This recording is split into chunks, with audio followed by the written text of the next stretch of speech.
The Three Little Pigs. Once upon a time, in a quiet village at the edge of a lush green forest, there lived three little pigs. They were brothers, born to a wise mother pig who had raised them with love and care. When the pigs grew old enough to look after themselves, their mother called them together one morning under the shade of a large oak tree. "My dear children," she said, her voice soft but firm, "the time has come for you to make your own way in the world. But remember this, whatever you do, do it with care and thoughtfulness. The world can be a wonderful place, but it also holds dangers. Build your home strong and safe, and you'll have nothing to fear."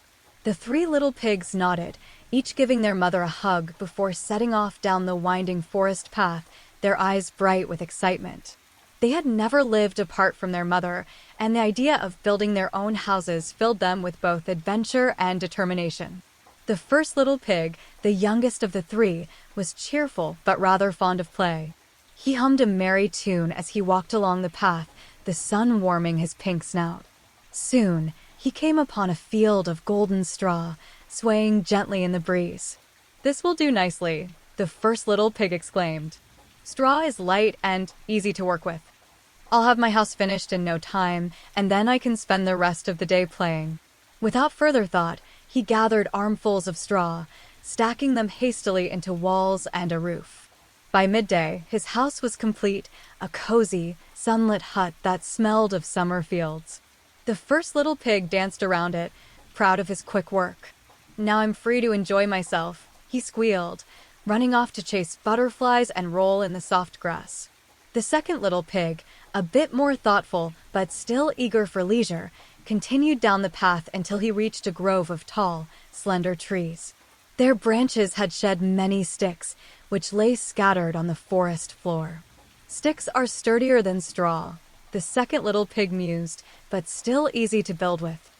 "I'll make my house from these and finish quickly enough to enjoy the evening." He set to work, stacking sticks into walls and binding them with twine.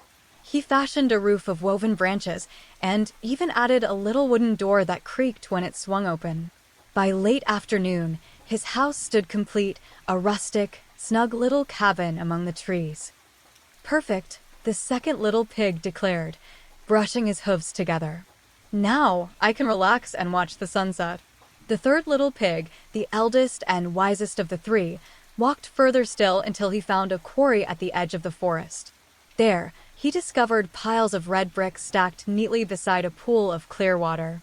He touched one of the bricks, feeling its solid weight. "This," said the third little pig, "is what I will use. It will take longer and require more effort, but a strong house is worth the work." He began at once, laying each brick carefully and sealing them with thick mortar. Day by day, the house took shape, a sturdy cottage with thick walls, a solid wooden door, and windows that gleamed like little mirrors in the sun. The roof was tiled, and the chimney stood tall and proud. While his brothers laughed and played, the third little pig worked steadily, his back sore but his heart content. After several days, his house stood strong and complete. One morning, as the sun peeked over the treetops, a shadow moved through the forest. It was the big bad wolf, lean and hungry, his eyes sharp and his nose twitching as he caught the scent of pigs. He first came upon the house of straw.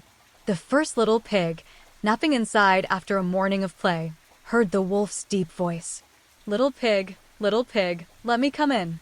The first little pig sprang up, his heart pounding. "Not by the hair on my chinny chin chin," he cried, slamming the straw door shut. "Then I'll huff and I'll puff and I'll blow your house in," growled the wolf. The wolf drew in a deep breath and blew with all his might. The straw house, light as it was, scattered like autumn leaves, leaving the little pig squealing in fear.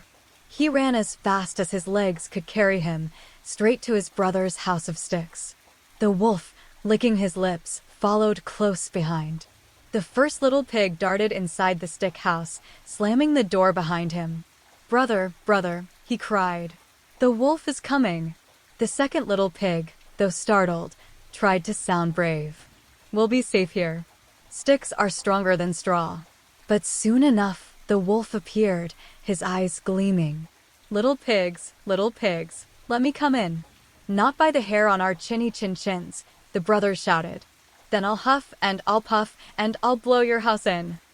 The wolf breathed deeply and blew, harder than before. The stick house creaked, shivered, and then collapsed in a flurry of twigs. The two little pigs squealed and ran for their lives, the wolf's footsteps pounding behind them. Panting and terrified, the first and second little pigs reached their elder brother's brick house. "Let us in. Let us in," they cried. The third little pig flung the door open, ushering them inside, and bolting it shut just as the wolf appeared at the edge of the clearing. Little pigs, let me come in," the wolf bellowed.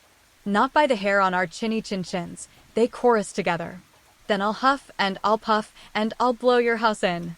The wolf puffed out his chest and blew with all his might. But the brick house stood firm. He tried again, huffing and puffing until he was red in the face. Still, the house did not budge. Furious and desperate, the wolf spotted the chimney. "If I can't blow it down, I'll climb down from above," he snarled, scrambling onto the roof. Inside, the third little pig heard the wolf's claws scratching against the shingles. His eyes narrowed thoughtfully. "Quick," he said, "light the fire." The brothers worked together, striking flint and adding logs until flames crackled brightly in the hearth. Just as the wolf began to slide down the chimney, the fire roared to life. With a yelp, the wolf felt the heat rising.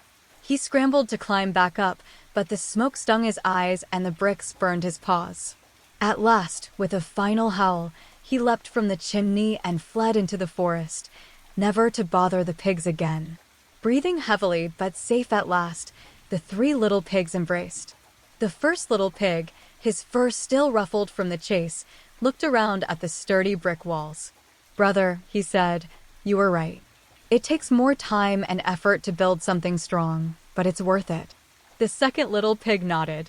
"From now on, we'll build wisely and work together." And so, the three little pigs lived happily ever after in the brick house by the forest's edge. They planted a garden, built a little workshop, and spent their days in peace, knowing they had each other and a safe home to share. As for the big bad wolf, he was never seen again near those parts, for he had learned that strength, wisdom, and unity were more powerful than any huffing and puffing could overcome. The end.